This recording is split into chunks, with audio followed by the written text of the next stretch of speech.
What's up? Hey, hello, everyone. Wow. So today we are back going to be talking about Survivor Season 40 Winners at War, Episode 12. So my name is Rachel. And I'm Alyssa, and someone is calling Rachel on the phone. This episode, wild times. I feel like this episode did the thing that we say we hate, and we have said we have hated for the past like 3 episodes, I think, which is the whole whispering shenanigans at tribal council. Like, can we please stop? Yeah, I think this episode really solidifies Tony's chances of winning are probably really high, considering that the plan seemed to have changed at tribal council to flip not on voting Jeremy and to flip to voting Kim majority. So it seems like Tony has a lot of power. A lot of people are willing to work with him, tell him all the information, which is great for Tony. And like Tony is playing an amazing game, but with like 5 hours of Survivor left and it's final 7 now, it means maybe a less interesting end of the season. I feel like it's worth pointing out that one of the reasons Tony had power at this tribal council is because he had an idol. And so he could say to whoever he wanted to, like, you're going to be safe. I'll play my idol for you.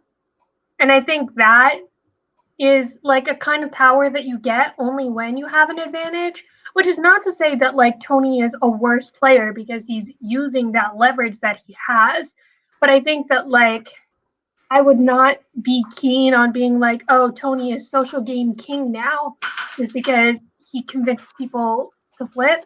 Because it's like, yeah, it's good social game to be able to flip people, but the fact that he had that leverage on them, I think, kind of got ignored in the conversation that I was seeing surrounding like Tony flipping people at tribal. So Yeah, I guess it's like a culmination of last week and this week where we can sort of see Tony's social game coming to fruition, and maybe it's not as bad as people are saying or thinking because he has been sort of laying low throughout the season so far. And so last week, not having power and then still being able to flip people to vote Sophie out, I think you could say that that is good social game. And this week, even though he did have the leverage, I think it will be interesting to see if Tony doesn't win individual immunity, because I can also see the argument that you can play more hard or harder when you have that policy of like, oh, I'm safe tonight. I have the necklace. I can maybe play a little bit harder. And we heard Jeremy say that when Wendell got voted out. So I think it will be interesting to see if Tony can continue his force of a game that is happening right now, even if he does not have an idol or if he doesn't have an individual immunity. Can he still do that? And from like what we've seen throughout the season when he was laying low, it seems like he can maybe fall back into the background, but it seems a little bit difficult now that he's totally controlled 2 votes. yeah, and I think also now Tony has 5 fire tokens. No, fewer than that. He has fire tokens. I guess, did he pay back all his debts is the question that I'm still confused about, because I don't remember if they put how many fire tokens Tony had beside his name when he got confessionals, but like I think he has at least one. Yeah, I think since he gave Nick one.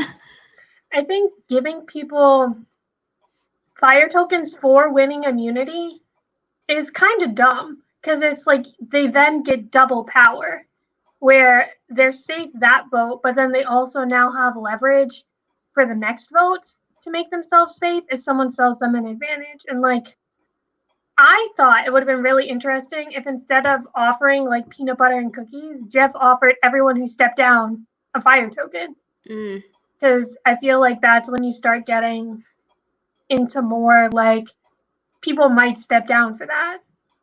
So yeah, that would be interesting versus like, oh, I'm giving you food and that's sustenance, so maybe you can win the next immunity challenge, versus, oh, I'm giving you some sort of advantage fire token in the game. maybe you can buy an idol with it. Maybe someone will send you something from the Edge of Extinction with it.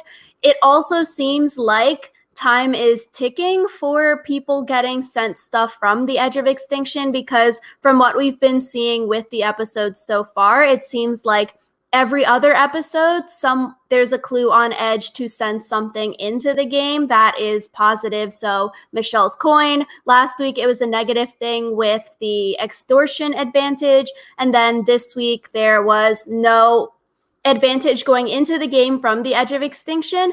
So it seems like maybe I would hope not more than 2 more things would be coming from the Edge. And then I wonder what happens to all of the rest of the people's fire tokens, because like Denise, I think, has like 6 fire tokens now after winning multiple immunities and getting tokens from Kim gave her one after this episode. So like if you have a lot, what happens?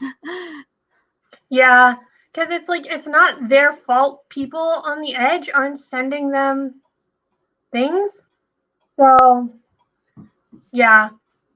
Yep. So we start this episode with the aftermath of last episode with Sarah mad at Tony. And this was all over the previews. Another preview came out just of Sarah and Tony fighting. And that was basically the part of the episode. And I think like this is just the emotions after Tribal Council. Last week in our podcast, we mentioned that we didn't think that Sarah would flip on Tony this week because seemingly she does not have that many other options. And I think after this week, her, Ben, and Tony are locked in. From the episode, it seems like Tony told Sarah about the idol before Sarah got totally mad at him, because he was reassuring her like, yo, we're tight. I have the idol, not like, oh, let me just tell you I have the idol right now. But it seemed like that was prior to the Sophie vote out. And also, Ben and Tony both have an idol now. So it seems like those 3 have to be locked in together. Yeah, and I feel like it must have been awkward for everyone else at camp, because it seemed like they could hear Sarah and Tony arguing from what we saw. That's like a big yikes. And like part of the thing with Sarah's behavior is she seemed like really angry, and she kept seeming angry throughout the episode. And I thought that was questionable, because it seems like sometimes when people take tribal results really badly, that is when you start seeing people thinking like, oh, maybe I'll flip on my alliance member, because if they're going to get pissy at me every time I switch the plan on them, like I can't promise that I'm never going to switch the plan. So they need to like learn how to be chill or get off the island. So I was wondering if this is going to start foreshadowing Sarah's downfall, because she keeps talking about how like she needs to be able to control Tony. And I feel like that's questionable. Like, I don't believe that anyone on the island can control Tony. So, yeah, I think it's interesting because I feel like Tony's path to the end, unless he has to win out in everything in order to make it to the end, I think, or I think his only path to the end is with Sarah and then someone else in there, because we've heard like everyone else this episode did not want to take Tony to the end. We've heard like Jeremy say it, Ben say it, so Nick say it. So even the people that are considered maybe the people who aren't playing as hard this season, they don't want to take Tony. And I feel like we could definitely see a Sarah Tony match off in final 3, because it could be something like, we are aligned, we are cops are us, we need to go to the end together, or at least make final 4 together, and then you could knock someone out. But I think they seem like they have so much pride that they would want to take the other to the end to see who is the best of the best. And if you could beat the best, then like you're the all-time best winner. So I could totally see Tony and Sarah maybe going to the end together because they want to be like, let's show down and see who's the best of the best. the thing is, if you're Sarah, you shouldn't want to bring Tony to the end, because Tony will beat you. Like, I can't I think that any justification for Sarah beating Tony.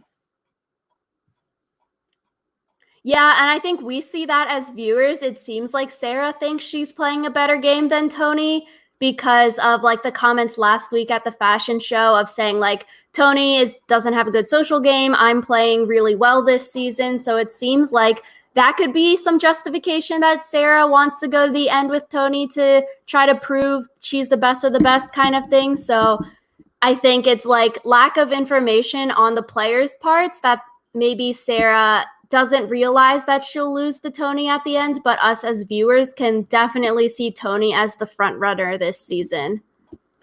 Yeah, but so Tony makes a spy nest. The only person he tells about it is Sarah. And then it's strange because like we see him making this spy nest and being crazy, but I don't think we actually see him learning anything from this spy nest. I know. I was so sad because the spy nest, I thought it would be like a major turning point in the episode or a huge focal point. And then it was literally only in the first 5 minutes of the episode. I really wanted to see Tony hanging out up there and then actually overhearing some conversation.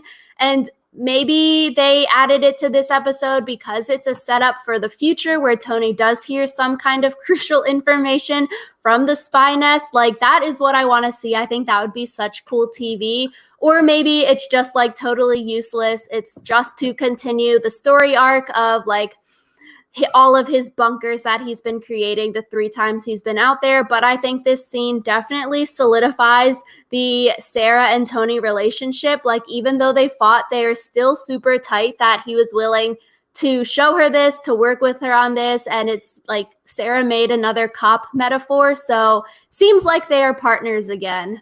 They're so big on the cop thing, like so big on it.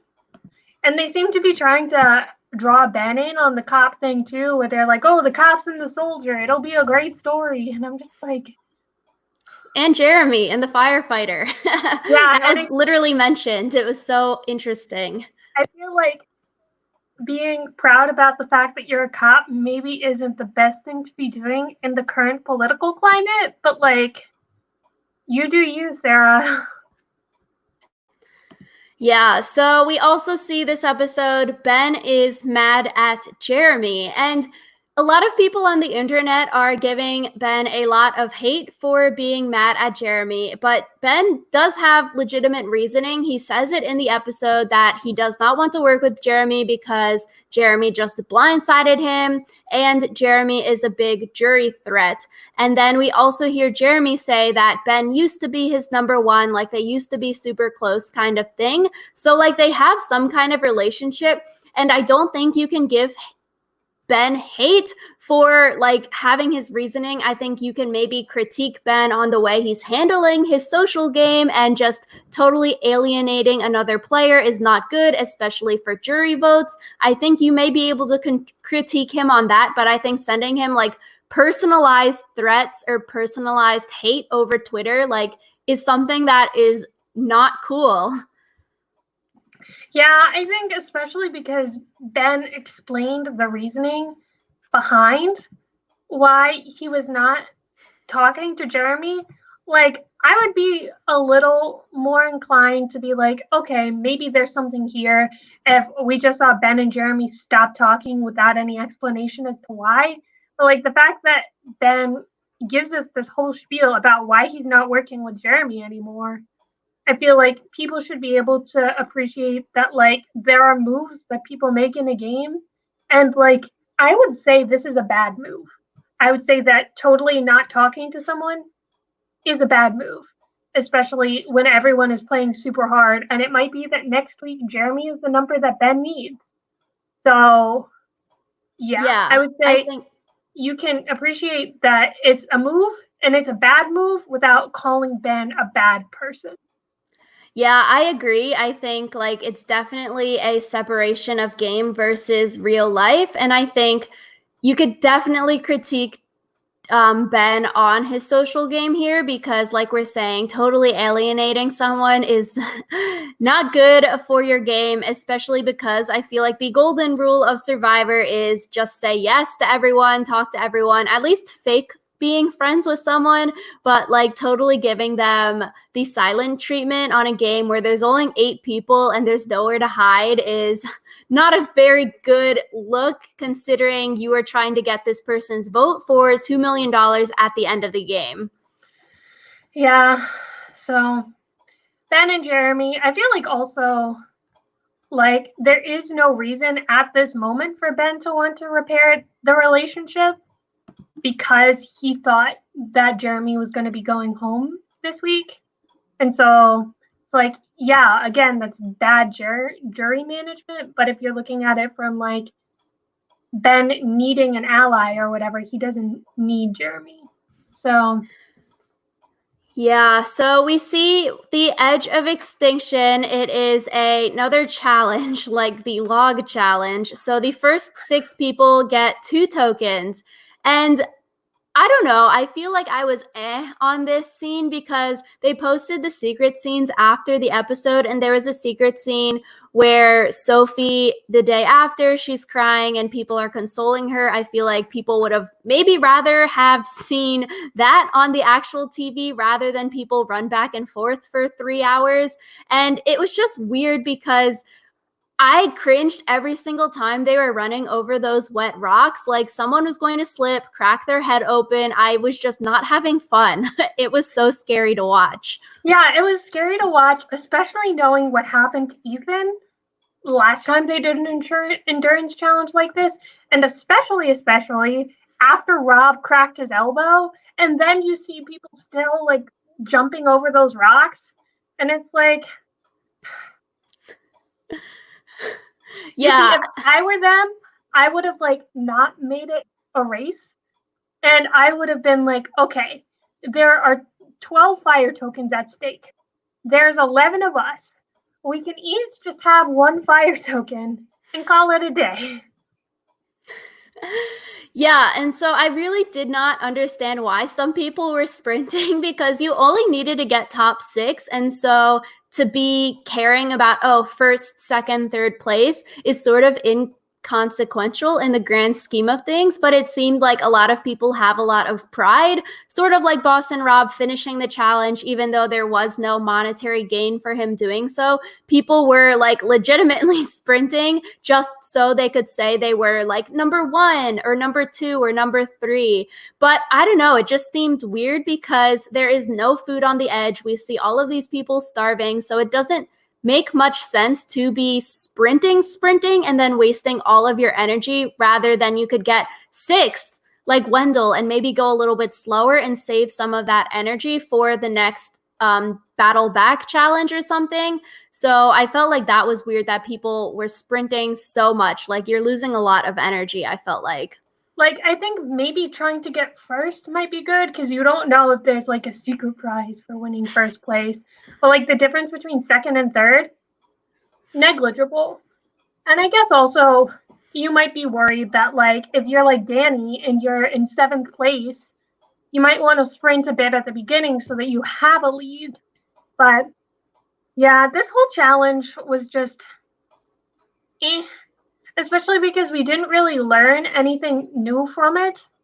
It was kind of just like, yeah, Natalie's a beast. Yeah, Boston Rob has a lot of pride. These are all things we knew. Adam isn't athletic. Like, yeah, I think if they're going to take 10 minutes of our screen time to show us this, we should learn something meaningful from it. And we didn't. Yeah, like it just sort of reaffirms what we know and who are the top competitors in the Battle Back Challenge. Natalie and Sophie came in first and second, and then Yul, Tyson, and Parvati came after, and then Wendell came in sixth. So these are probably the people you want to look out for the next Battle Back Challenge. Everything that we've been saying so far, these are the maybe most athletic people that could win the challenge, unless it's like a puzzle or something, and maybe someone like Adam could win his way back there. And I think it's interesting that Natalie and Sophie were so close because Natalie has been on the edge since day one and has had zero food and like is starving out there. And so I wonder if like since Sophie just had at the family visit, they had a feast there, the merge feast, stuff like that, if that helped her with this challenge kind of thing. And Sophie was on the Chinese food reward too. So I wonder if like all that extra food helped Sophie come in second place this challenge, because like we saw after Wendell got voted out, people didn't want to share the peanut butter with him because he got voted out recently and just had the merge feast. Yeah, and I think it's interesting that Natalie came in first after being on the edge so long, because that really does show how much of a beast she is. Yeah. Like, we keep hearing it over and over, like, wow, Natalie's amazing. Wow, Natalie's amazing. But when you think about it, she's had nothing but rice for the past however many days. We're on what, day 30 something? I don't remember anymore. But like, the fact that she's had nothing but rice for several weeks and still manages to like totally. So yeah, straight up. So after the edge of extinction, we see there is a final 3 plan forming between Michelle, Nick, and Denise. And I believe this is the first verbalized final 3 that we've seen this season thus far that actually maybe has a chance of getting to final 3 stuff before the people have gotten voted out and whatnot. And I think it's interesting. Nick is finally getting screen time that relates more to the game and not random things that the editors think are funny and they're just sticking in there. So he's actually getting some strategic screen time, which might not bode well for him, considering people usually spike in screen time and then they get voted out. But I think this was really interesting because at least now we're getting to see more where Denise, Nick, and Michelle are, because I feel like we literally don't really know where their heads are at most of the time. I think Nick has a good read where he says that at least 3 people on the tribe right now can beat him in Sarah, Tony, and Jeremy. So at least these people who viewers think are playing not as good games as someone like Tony or Jeremy or Sarah, at least they're thinking and they realize that they're not going to beat those people. So I think kudos to them, because like other people probably would have just floated along to the end.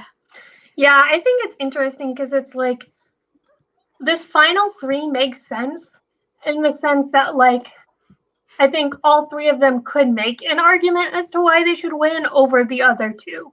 Mm-hmm. I think of the 3 of them, Nick probably would be the least successful in making his argument about winning.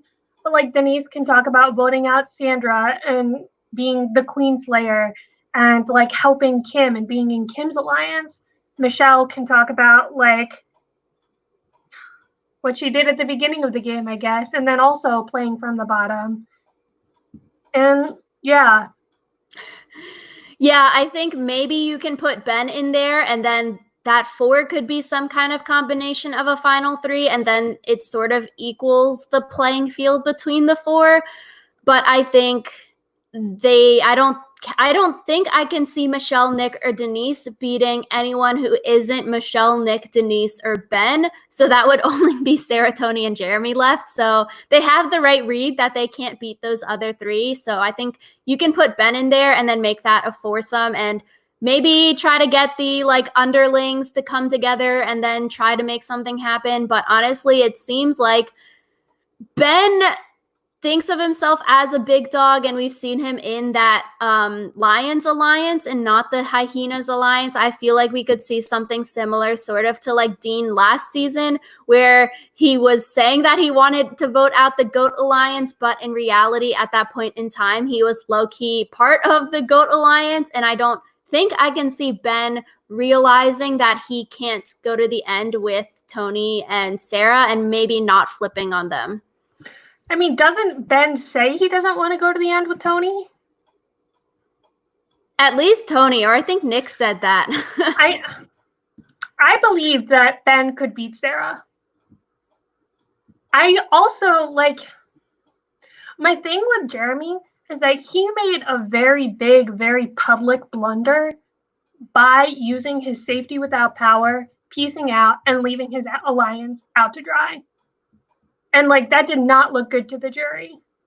Like you saw the jury being like, "Oh, he left his people." And I think if you spun it right, you could make it be like, you have to have loyalty in this game. Jeremy pretended he was loyal, but then when things came down to it, he left. And I think like, yeah, he's a charismatic person, But at a certain point, you can't argue with the facts. And I think someone could possibly make that argument. And I think, honestly, Kim might have been the best person to make that argument because she was kind of one of the people that saw that kind of firsthand. Like, she was one of the people that kind of got screwed over by Jeremy. And I think Kim could win on the final three against Jeremy. I think anyone who has a good social performance could win on a final three against Jeremy. They also had other things to back them up. Because right now, it seems like to me, Jeremy is a really big social threat, but he isn't really a big strategic threat. His strategy is the same as it was on Game Changers, and I think that's another thing you can talk about. Like, you can't just rely on the same thing that helped you win before. Because a lot of the people on the jury tried to play the same game they did when they won their first season. And a lot of them failed. And so I think that you can't play the same game twice might resonate with them. So yeah, I think at a final tribal council with Jeremy, he could, to counteract or rebut that argument that, like, oh, you're flaky, you left your team.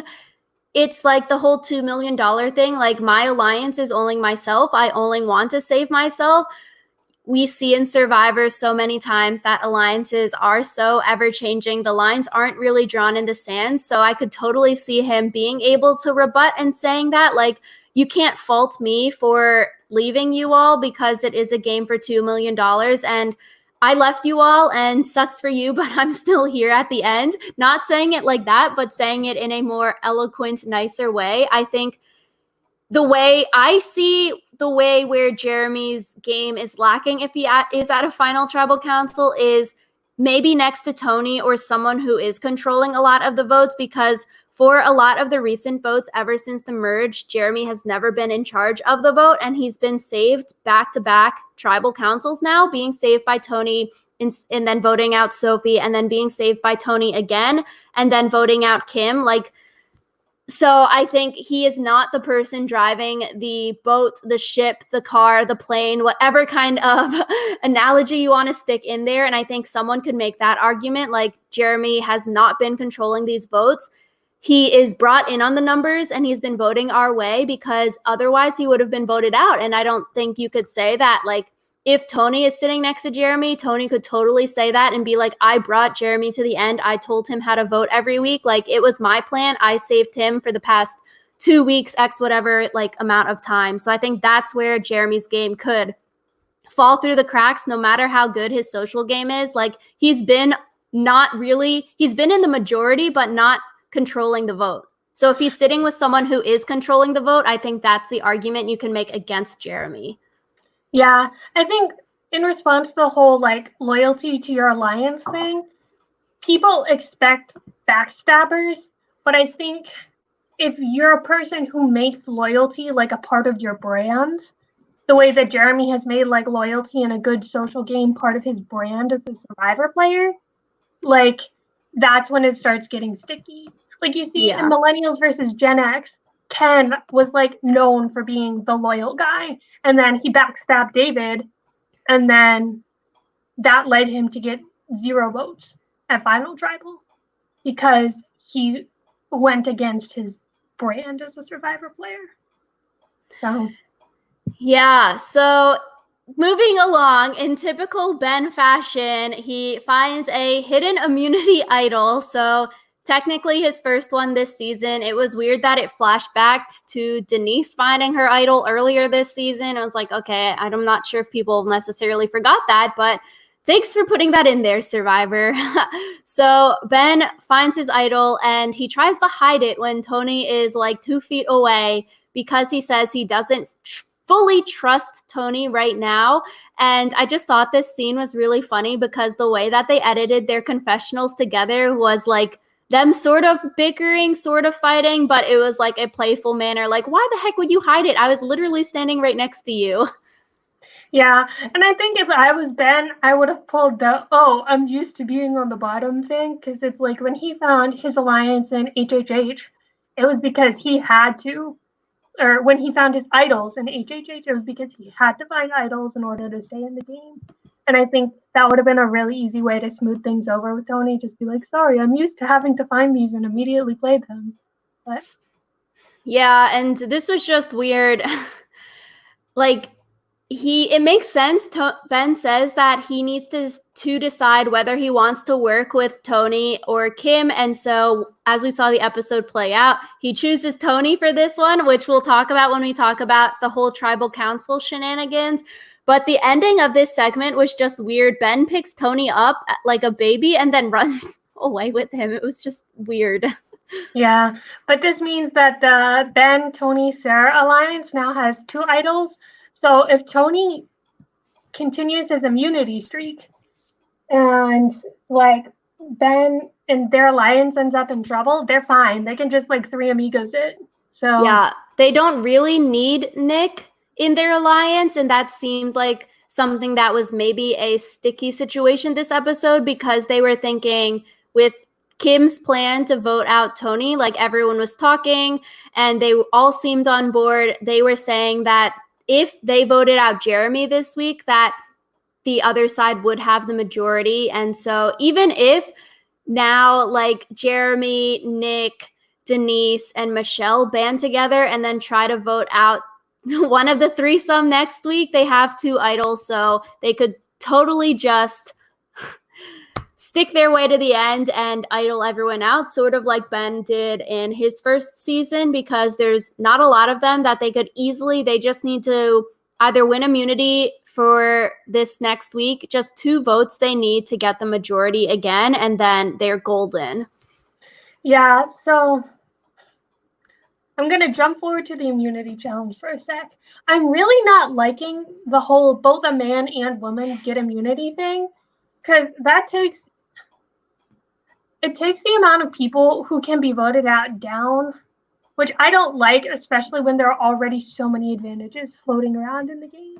Because it's like you go from not being able to vote out 1/8 of the people to not being able to vote out 1/4 of the people. And it's just like, I don't like that. Yeah, especially at a final 8, 5 of the 8 people could have been safe. With the 2 people winning immunity, you have 2 idols that could have been played for other people, and then Michelle's coin toss that could have made 5 people safe, leaving only 3 people left to get votes in a final 8. It just seemed very they weird. would have learned from like Sari being voted out without a single vote against her, or from the whole like Keith Kimmy situation in Second Chances. Like, you would think that they would learn that advantages are going to be held onto until the end, and then you're going to end up with crazy shit happening. So like, I'm not pleased that they know that people are still holding on to advantages and they still choose, especially because they've had similar challenges in the past that they didn't split up by gender. And it's like, why now? And I think it's interesting because in a challenge like this, it's not really like a gender biased challenge. I think it makes more sense to have like a man and a woman can win the challenge when it's something like, oh, run around and climb up stuff and do a puzzle or like run through hoops, where there might be a difference between like a man's performance and a woman's performance. But it's like, I don't know, standing and holding your arm above your head and endurance. And it's not like, oh, the amount of water that is above your head changes based on the weight that you came into the game with. It's not like you're holding sandbags up and it's based on your weight kind of thing. Like, there's not really an advantage or disadvantage for gender in this challenge, which makes it weird that you're having 2 people win it for like a factor that's not influencing the challenge. Yeah, so I didn't like that at all. But then that makes then finding an idol kind of even more powerful, because it's like just the amount of people that can be saved is too high, especially because like some of these still aren't expired yet. So it's like next week, there's also going to be a lot of people who could potentially be safe. Yeah, and maybe you can argue that they are making more people immune so that people have to play their idols and advantages before Final Five.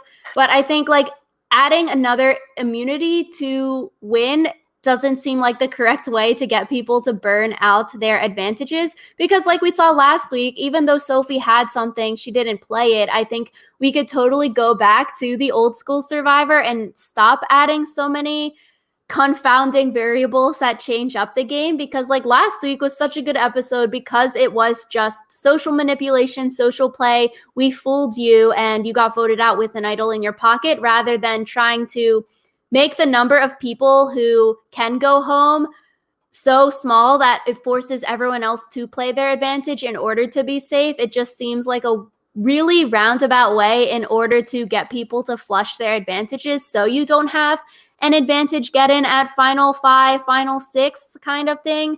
So I don't know. I think the way that you can get people and to not have an advantage get in is to have time limits on the advantages, like we saw with Sandra's idol. Oh, it only lasts 3 tribal councils. I And think then they should do that for every idol, because otherwise you get people finding an idol on day 1 and hoarding it until day 37. Is that when Final Five is? So, like, you get people hoarding idols for like over 30 days because they know it doesn't expire.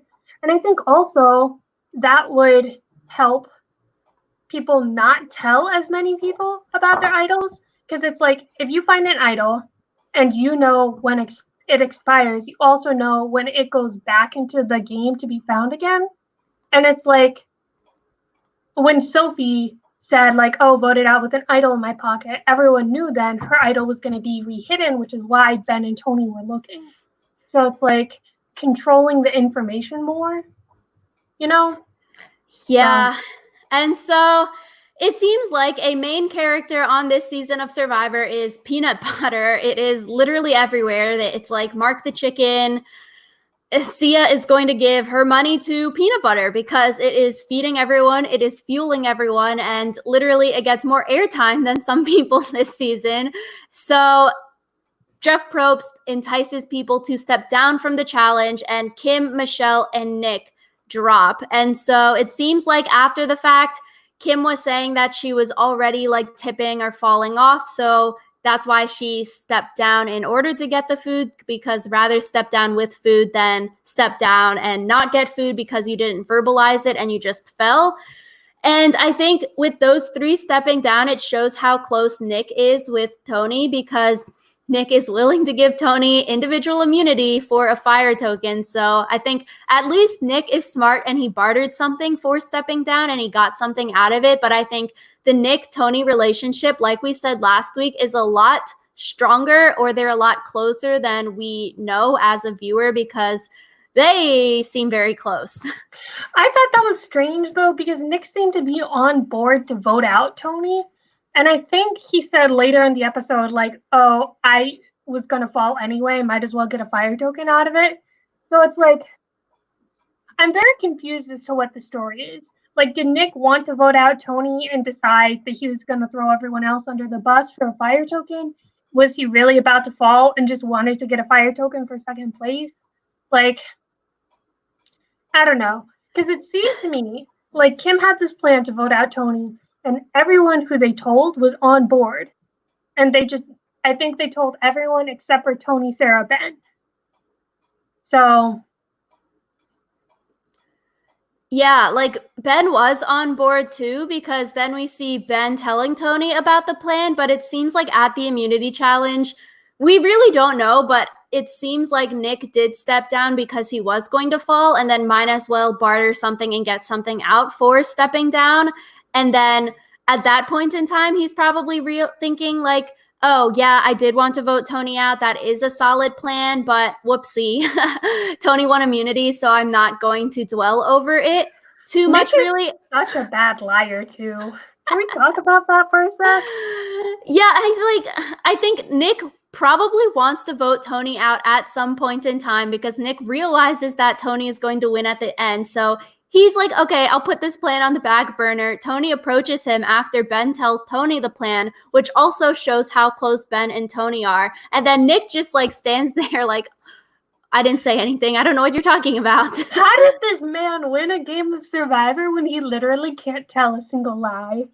Like, I think it's sort of similar to like Ben earlier in the first episode this season where not Boston being able Rob, to lie to Rob. yeah. Yeah. And I think Tony being a police officer, maybe he has interrogation strategy tactics too that is just like so menacing or so like, oh, I'm standing over you, tell me everything that you know, He's that a Nick big just guy, fumbled. too. Yeah. Like you could totally use body language in a way that you could get someone to kneel down and befumble their words. So maybe that's what happened with Nick, but he was just so like taken off guard by what just happened. Yeah. So Tony learns about the plan to vote him out. He's not pleased.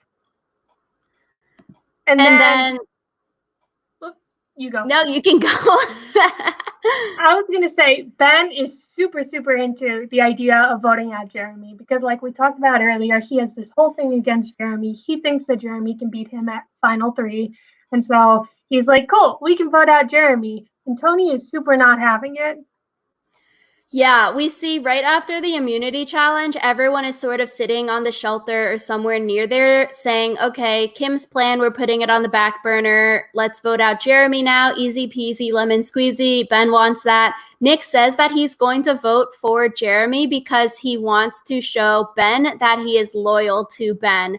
So that could be interesting also because maybe, yeah, I think like we were talking with the Nick plan to get Final 3 with Michelle and Denise, Nick maybe is realizing that Ben would be someone good to be aligned with to bring to Final 4 or Final 3 because Ben is someone that he could potentially beat. But I think that was really important to note that Nick would be willing to vote out Jeremy to get closer to Ben of all people. Yeah, I don't think Nick could beat Ben. I think of all the people left in the game, Nick has the least amount of winner chances. But that's a different thing for a different time. What I thought was interesting was Michelle is willing to vote for Jeremy, but she doesn't want Jeremy to go home. So she gives him her 50-50 coin for nothing. And I was like, Michelle, this cost you 4 fire tokens and you're giving it away? What Merry you doing? Christmas. Happy birthday. I like that was interesting because I'm not 100% sure, but I think tonight at Final 8 was the last time that she could play the advantage. So it was going to expire tonight anyway. So if it did expire, then okay, it makes sense. You could give it away for free, but it was just sort of weird that you wouldn't even try to barter it. Like, yo, buddy, we're friends, but I'm not going to give this to you unless you like give me a fire token or something. But maybe if you're close enough, it would just seem weird if you're trying to get a fire token out of someone. But I think there could be ways that you spin it. Like, Jeremy, I spent 4 goddamn tokens on this. Can you give me 1 or 2 in payment? Because especially I'm poor. Because she gives it to Jeremy to use, and he does not use it. And I just think, like, if it's going to expire anyway, and I thought maybe it expired at Final 7, not Final 8, but if it's going to expire anyway, and it was a gift unto you, why not just use it? Yeah, I'm thinking maybe it depends when it expires. If it's next week, then it makes sense, I guess, to not use it. But if it did expire at Final 8, maybe Michelle didn't tell Jeremy that it expired. So that's why he sat on it at Tribal Council. So I think there's some questions there. I just think the whispers at Tribal Council this week, at least there was screen captions, but I feel like I spent all of my time reading the captions rather than looking at like, oh, body language or oh, who's talking to or who's talking to who. I was just reading the caption at the bottom of the screen. I was like, wait, I don't actually know who's saying what. Yeah, and it's starting to really irk me because it's like I'm glad that we did get captions this time because otherwise I would just be done. Because I don't think it would be possible to keep up with what was happening at Tribal unless there were captions. Because it's just like, Yeah, even with captions though, it was so vague. Like you really don't know what's happening because they're all just saying, "Oh, the plan's the same, right? The plan is the same." I'm still voting for the plan that was the same from the time at the beach or that X time whenever. So like as a viewer, it's really hard to keep track of because they are speaking in such vague terms. Like who is the plan? Which plan are you talking about? Is it actually the Kim plan? Is it the Jeremy plan? Because it seems like the plan did change at tribal council due to all of the whispering. It seems like that the plan was to vote Jeremy out and everyone was on board. But after all of the whispering, it seems like that Tony got Ben and Nick to flip off of voting Jeremy and voting for Kim. I think that it was maybe like the threat of using the idol on Jeremy that was what got them to flip. Because it's like, if you vote for Jeremy, I'm just going to use my idol on him. And then I won't be able to use my idol on you. And also, Kim will still go home. And also, Jeremy will be mad at you. So, yeah, I think definitely like the whispers did change something. I'm a little different on maybe how it changed. I'm not necessarily thinking that Tony, the threat of the idol on Jeremy, flipped the vote. I think Tony bringing up Sarah's name, it seemed like that maybe was more of a catalyst to flip the vote because it seemed like why the heck are they bringing up Sarah's name? That was literally not talked about in the episode at all. So I wonder if Tony bringing up Sarah's name and Sarah fake acting all concerned, like, oh, they're trying to vote me out, was just a ploy to get Ben to flip his vote. Because if Ben thinks that Sarah's going home, he's not going to vote for Jeremy and he would flip maybe because he doesn't want Sarah to go home. And then at that point, you have a 4-4. And then Nick said on his Twitch stream that he flipped because he didn't want to go to rocks with a 4-4 rock draw. So I wonder if was Sarah's name just mentioned as a haha, let's create chaos, or was Sarah's name actually coming up? It's a lot of open questions, like any Whisper tribal council. which is not fun. I think we've said before, I'll say it again in case people haven't seen our past podcasts, but to me, part of the fun of Survivor is being reasonably sure of who is going home if you can follow the strategy. Mm-hmm. And because Rachel and I have been watching Survivor pretty intensely for 5 years now, we've been doing this podcast. Second Chance, I think we've been doing podcasts. Yeah, so we've been podcasting for 4.5, 5 years. So we understand the strategy of the game. We can normally figure out who is going to go home if we're given enough information. And I feel like these past tribals, we haven't been given enough information. And it's just not as fun as a viewer, I think. And I feel like the casual viewers must be even more confused because it's you need a map in order to be able to figure out some of these votes. But it turns out that after this whole Whisper sesh, none of the advantages get played. And another thing I was thinking about with Jeremy Michelle is if I'm right and the 50-50 coin does expire at Final 7 and not Final 8, maybe Michelle doesn't sell it to Jeremy so that she can have it back if he doesn't end up needing to use it. So yeah, see, that's the weird thing because after all of the whispers, Michelle still voted for Kim. So you'd think if you're Jeremy, you would fill Michelle in on the plan to not vote Jeremy out of the game because Michelle still writes Jeremy's name down, hoping that, oh, Jeremy will play this coin and he's going to be safe. And we hear that throughout the episode where Michelle is like, oh, I really wish I could save him, but there's not really much I can do because the tides are shifting. I will give him this advantage. Let's pray. So it just seems sort of weird that she was left out of a vote, especially if the vote was switching at tribal council, that they wouldn't just tell her. And maybe Jeremy probably didn't tell Tony where he got this advantage from because Michelle probably told Jeremy that she's been lying to people saying she used her fire tokens for her Edge of Extinction advantage. So it could be possible that maybe Jeremy and Michelle were on the different sides of the vote this week because they wanted to pretend like they weren't as close as they are. And so people don't know that Michelle was the one to give him that coin, but I don't know. I mean, it could also be that Kim is more important to Michelle than Jeremy is. Like, we see her saying that, like, she's really close to Jeremy as a person and they're friends on the island, but, like, maybe Kim getting voted out totally wrecks Michelle's strategic game. And Kim getting voted out would be worse for Michelle and her game than Jeremy getting voted out would. Because it seems like for Michelle, Jeremy getting voted out is mostly bad for her as like a person, and it makes her as a person uncomfortable because she and Jeremy have been really close. And I think Yeah. maybe she would have been fine if like Nick was the other vote and then Jeremy would have told her to flip her vote to Nick or whatever. But maybe Michelle and Kim are working so closely together that if she knew that the other vote was Kim, she would have revoked the 50-50 coin from Jeremy and given it to Kim instead. Yeah, it just seems like so many questions because even by the way you're talking right now, we're talking in such ways like, oh, it seems that, or oh, maybe they're thinking this. Like, we're not getting enough information, I think, to dissect all of these relationships. Which is part of why I'm kind of mad about the Tony spy nest scene. Because it's like, if it's not going to be relevant this episode, don't put it in this episode. Put like a flashback whenever it becomes relevant. And then give us the extra 2 minutes so that we can see where Michelle is or where Kim is.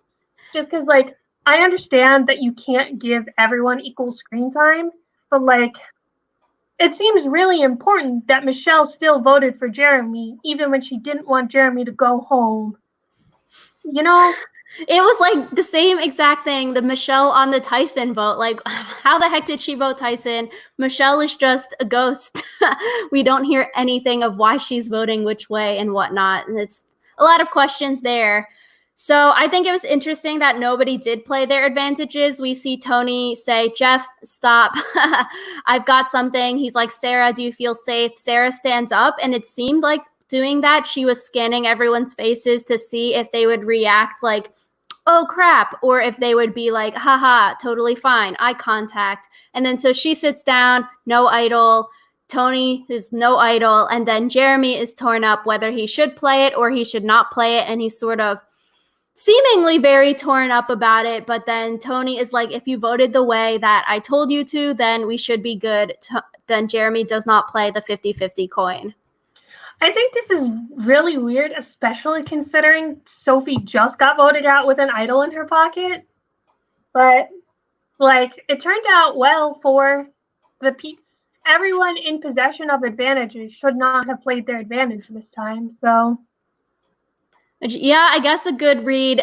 Let us know, please. When does this advantage expire? Because I think if it did expire at 8, then you might as well play it now. And maybe Michelle didn't tell him that it expired this time because she just assumed that Jeremy was going to play it. If it expires at 7, I guess it makes sense to keep it one more round because you could use it next week and it might save you.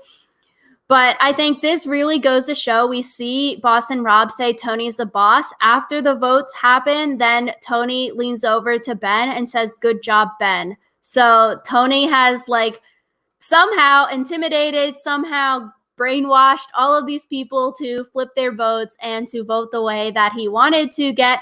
Arguably, I would say that Kim was the person most against Tony and probably the biggest obstacle to win the game right now because, like we saw last week, Kim was seemingly the only person who was onto Tony's shenanigans about flipping on Jeremy. And then this week, Kim is the person leading the charge to vote Tony out. And it seems like people like Nick would want to vote Tony out in the future, but it seems like they are laying back more I so don't than think Kim. Nick has enough social capital to be able to vote Tony out in the future. The really interesting thing about Kim is that everyone seemed to trust her despite like we saw a secret scene of her and Sarah together, even though they're on separate sides, and it seems like they're really close despite not being in the same alliance. And I feel like Kim's social game is like so brilliant, and I don't think that anyone other than Kim would have the charisma and the wherewithal to be able to marshal everyone else to vote Tony. And I honestly, like the guts to do it, because like we've seen such a theme this season is everyone playing a scared game and no one is really willing to throw out the name. And so it seemed like at least Kim was willing to make a ballsy move. Like, kudos for that. At least she's trying. It just seems like Kim has had such an uphill battle from the start, being pegged for the poker alliance, even if it wasn't a real thing. She's been on the outs, it seems. She never really got a foothold for the past few votes. Even though Kim has been trying to lead charges and wanting to do stuff, she could never get the numbers on her side. She's been on the wrong side of the votes. It seems like she could just never get any traction for people that would actually vote her way, even if she had a good social game. So that seemed like to be an issue, and now it finally caught up to her. But like, kudos for her for actually trying to continuously make moves rather than just going along with the flow. I mean, it's like, if you guys have seen the movie Crazy Rich Asians, it starts with like the main character saying that in poker, you have to play to win and not play not to lose. And it seems like a lot of people in this game are playing not to lose and so they should be playing to win. And because they're on Tony's side, trying not to get voted out this specific vote, they're playing not to lose, but then they're not going to be able to win. Does that make sense? Yeah. Was that analogy like sensical? Yeah, it makes sense. It feels very game theory-esque, which makes a lot of sense given for like a poker reference. And so I think like it just sucks. I think Kim was probably the person that would have given Tony his run for Tony's money, because Kim was actually willing to make a move and vote Tony out, hoping maybe, some people can step up to the plate next week and take some leadership and charge to try to form some kind of counter majority alliance to vote the big dogs out. But honestly, I would not be too angry seeing Tony win the game, because he has had a lot of, I guess, like growth from being able to lay low and then coming out strong now. I think he could have a really good final tribal council speech. It just makes the TV show more boring for us if like next week's episode is 2 hours and it's someone like Denise goes home because Denise is seemingly on the bottom now that her ally Kim got voted out. So it just makes it more boring if no one wants to create a counter majority against Tony. What would be really cool would be like a Tony Sarah double vote out or something.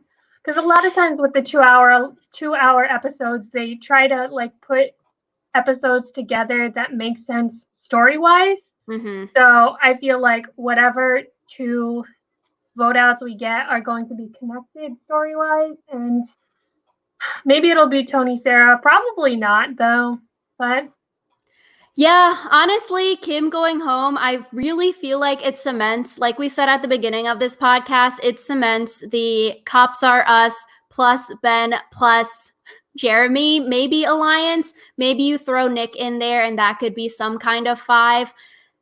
Because, yeah, I don't know. It just, next week at Final 7, Final 6, I think would be the time where you need to vote these big dogs out in the people like Tony and Jeremy. But it seems like with the amount of tribal councils left and the amount of big dogs left is still in the game, that it is very, very tricky, because you only have, 7, 6, 5, 3 votes left. You still have multiple idols. Someone is coming back from Edge of Extinction. That might be someone that you're voting out or you're keeping in. Like, you have 3 votes until the stupid fire making challenge where someone can go from 5 to 3 without doing anything and get to final tribal council. It just seems very unlikely that Tony will get voted out between 7 and 5. And then, like, I don't know. It just seems like once you can get down to this small of numbers, there's so little chances to get voted out if you're playing your cards right and they have advantages. And Tony has won 3 individual immunities. I just think that people miss their opportunity to vote Tony out, and it seems a little bit too late now. Yeah, I mean, to be fair, you don't expect someone to go from having 0 individual immunities to 3. But yeah, I personally, I wouldn't be mad with a Tony win, but I feel like there are other people I would rather see win.